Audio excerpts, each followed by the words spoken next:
I'm a patient man. I can get past the creepy way that they look, the weird movements that they make with their hands, but I cannot ignore when they crawl into my bed at night and do things to me when I'm asleep. You might know what I'm talking about here, but growing up, times were tough, okay? We didn't have much, which means we couldn't really call an exterminator, which also means that you end up with a few unwanted neighbors.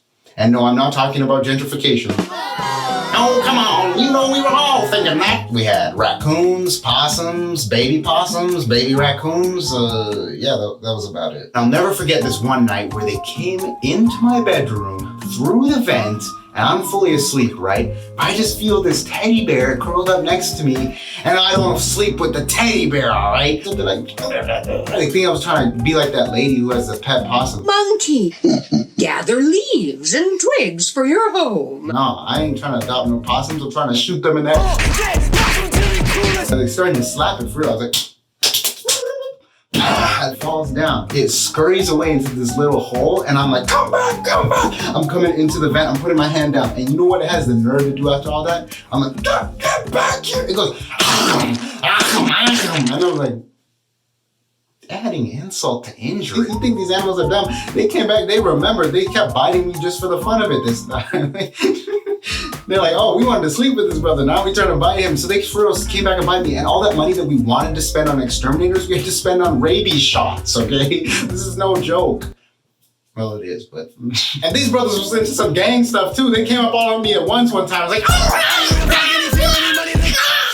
y'all see that in the movies? It's real life, man. So my dog, he's somewhat intelligent. He's capable of human thought. So he's like trying to hear them in the vents. Like, oh, good, I can hear you guys. And he is determined to kill these motherfuckers. We looked out the window, and what we saw still amazes me to this day. This cocky son of a possum, well, he is a possum, so he would be a son of a possum. It's like saying son of a human. And this possum, cocky son of a gun, was just walking out like he owns the place, owns our backyard. He's just like, trying to be all confident and creepy and like he owns the place, right? He's spitting, he's littering, throwing his trash everywhere. He's trying to show everyone he's the boss. He's not even afraid. He's just taking his sweet time like, so my dog has had enough, okay? So he's witnessed the brutal attacks on me. He's seen the vaccines, the wounds, the shots, you know, all that. He's tired, he's had enough. So we said, you know what? Let's let little Hercules out to play. Let's let him out today. Let's see what happens. So we let him out to teach this cocky son of a possum a lesson. So he ran out and he was chasing after this possum. This possum like, but you know what possums do, right? They so cocky, they ain't even gotta run. They just like, so he just played dead. But Hercules was like, I ain't falling for that. So he picked him up in his mouth, and like banging him against stuff over and over and over, teaching this guy a lesson, doing what he did to me all those nights. I was sitting there like, yes, yes, yes, oh yeah. I was just watching sadistically as this possum was getting beat over the head into a rock. Took on a sprinkler, put his head on the sprinkler, chopping him up a bit, right? But then, I'll be honest, I got a bit of a heart problem, meaning I get a heart when I shouldn't have one.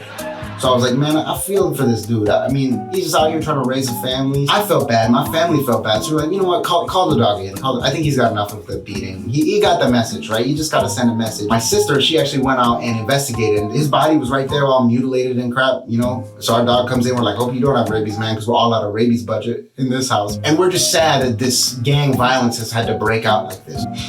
So literally as those words leave our mouth, we take a look out the window and what do we see? The worst part is his squinty eyes, like furrowed brow. He's like, he's not hurt at all. You know, he's the most cocky. This dude, first of all, he was not dead. Coming back towards the house, he's not afraid at all. He's crawling under the deck where he still lives to this day. Look, I'm a reasonable man. Oh, come on. But when I was a kid, we couldn't really afford much. We didn't have all that much money. So I'm going to talk really inconveniently about this easy to say thing. Okay, I'm gonna cut that out.